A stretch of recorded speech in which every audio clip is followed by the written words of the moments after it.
जय गुरुदेव। आज का सत्संग बहुत ही खास होने वाला है।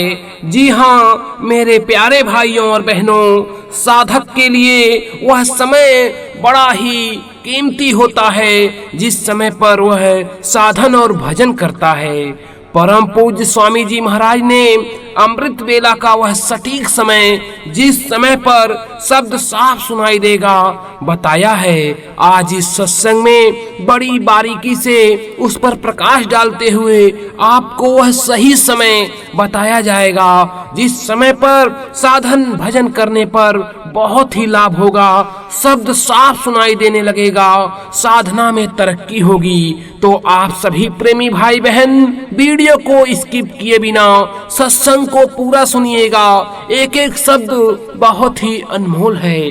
तो आप लोग चलिए सत्संग को पूरा सुनिए। जय गुरुदेव। साधन भजन के वक्त जब पिछले जन्म दिखाई पड़ते हैं तब पता चलता है कि साधक ने उन जन्मों में कितने कष्ट झेले हैं। खान पान पर ध्यान रखो। अशुद्ध आहार खान पान की छुआछूत जब लग जाएगी तो उसका असर रोम रोम पर लग जाएगा। फिर तुम भजन ध्यान नहीं कर सकते। खून बनेगा तो इंद्रियों पर असर आएगा। मैं पहले से कह रहा था कि बुरा समय आएगा। तुम यह सोचो कि समय अच्छा आएगा तो अभी आने वाला नहीं। बुरा समय तो चल ही रहा है और भी इससे बुरा आएगा। आगे गाय काटने वाले को 20 साल की सजा मिलेगी और उसके बाद महीने भर में गाय काटना बंद हो जाएगा। दुनिया से जाते समय महान कष्ट होता है। उस समय राम नाम कैसे लोगे? इसलिए पूरे गुरु से दोस्ती कर लो जो तुम्हारी रक्षा कर दे। जो जीव हिंसा करते हैं, गाय बकरी मुर्गी मछली खाते और पीते हैं, उनको घोर नरक में जम पुलिस ले जाती है और हमेशा मार खाते हैं। जीवित पशुओं तथा अन्य जीवों को मारना बहुत बड़ा पाप है। इसकी बहुत कड़ी सजा दी जाती है। दूध फल सब्जी का सेवन करें। आज हिंदू इस समय पर जितना मांस खाते हैं उतना मुसलमान कभी नहीं खाता। जीव हत्याएं इतनी बढ़ गई हैं कि आकाश में आत्माएं प्रेत बनकर तड़प रही हैं, चिल्ला रही हैं। आपके बच्चे स्वस्थ रहेंगे, सफल रहेंगे, कामयाब रहेंगे। इससे ज्यादा और क्या चाहिए होता है माता पिता को। इसलिए आप भी और अपने बच्चों को भी मांसाहार का सेवन करना और कराना बंद करवा दें। मन भागता रहेगा, तुम्हें घुमाता रहेगा। मन को रोक लोगे तो दरवाजा मिल जाएगा। जितनी भी देर करो मन उधर से हट जाए, मन तुम्हारा रुक जाए न रुके, पूरा समय देना।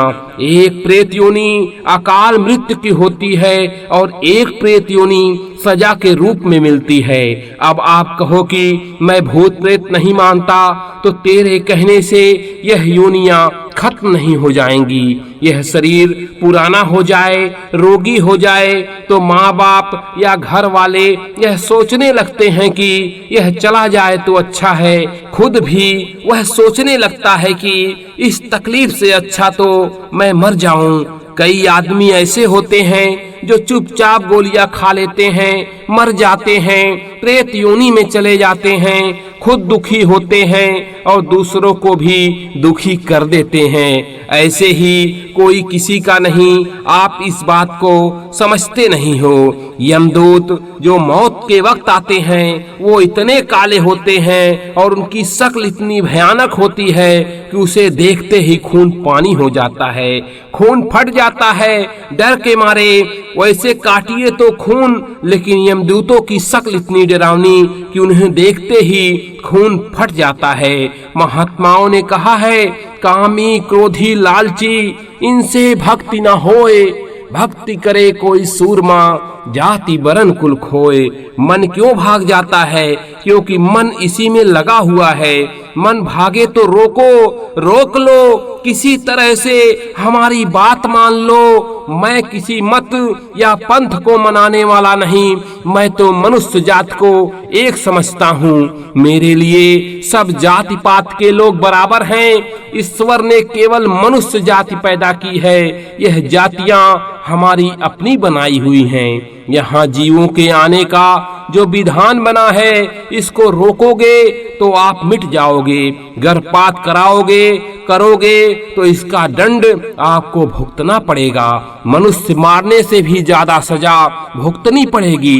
इनको रोटी तुम नहीं देते हो, इनका प्रारब्ध इनको रोटी देता है। रात में 2:30 बजे उठकर यदि साधक रोज भजन करे तो कुछ ही समय में शब्द साफ सुनाई देने लगता है, क्योंकि उस अमृत बेला में गुरु की दया की प्रबल धार चलती है। वातावरण शांत रहता है। सुबह भजन अच्छा होता है। सुबह मन बुद्धि चित्त साथ देते हैं। दिन में मन गुमावन संकल्प विकल्प करता रहता है। जितना ही एकाग्र होकर करोगे उतना ही ज्यादा स्पष्ट शब्द सुनाई पड़ेगा। अंतर में पर्दा हटाने के लिए आपको मेहनत तो करनी पड़ेगी। आप मेहनत करो, महात्मा मेहनत करें और ऊपर वाला मेहनत करे, उसकी दया हो जाए तो तीनों की मेहनत से सूरज शब्द में लय होगी। माँ के खून से बच्चे अथवा अंडे का निर्माण होता है। महात्मा बताते हैं जो मनुष्य अंडे का सेवन करते हैं उनका खून दूषित हो जाता है। परिणाम स्वरूप अनेक किस्म की बीमारियों के होने की संभावनाएं बढ़ जाती हैं। एक साधक परमार्थ के रास्ते पर चलते चलते खान पान का इतना जल्दी असर ग्रहण करने लगता है कि भूल से वास्तविक भोजन मिल जाने से उसमें बेचैनी होने लगती है, आलस आने लगता है, गंदे विचारों की तरफ मन दौड़ने लगता है। यह सीधा सच्चा सरल रास्ता है प्रभु को पाने का। तुम करोगे तो दिखाई पड़ेगा, शब्द आवाज देववाणी सुनाई पड़ेगी, आत्मा जाग जाएगी, होश में आ जाएगी। जब अनुभव होने लगेगा तो धोखा किस बात का। तुम जड़ माया के संसार में इतना फंस गए हो कि तुम्हें होश ही नहीं कि तुम इस संसार में आए थे। यह किताबें पढ़कर ही प्रभु को पा लेते तो गुरु की क्या जरूरत होती। साधना करो कि मौत के स्थान से परे हो जाओ। अब तो तेजी से चलना चाहिए। तुम लापरवाही करते हो, मदहोशी में रहते हो, आलस्य करते हो। आपको तो बहुत अच्छा अवसर है, आपको तो कर लेना चाहिए। मौका निकल गया तो पछताओगे। इस समय पर दयाल और काल दोनों की शक्तियां बराबर कार्य करती रहती हैं। जो गुरु वचनों पर अडिग रहेंगे वह बच जाएंगे। जहां सतगुरु के वचन बिसराए वहीं पे धोखा खाए।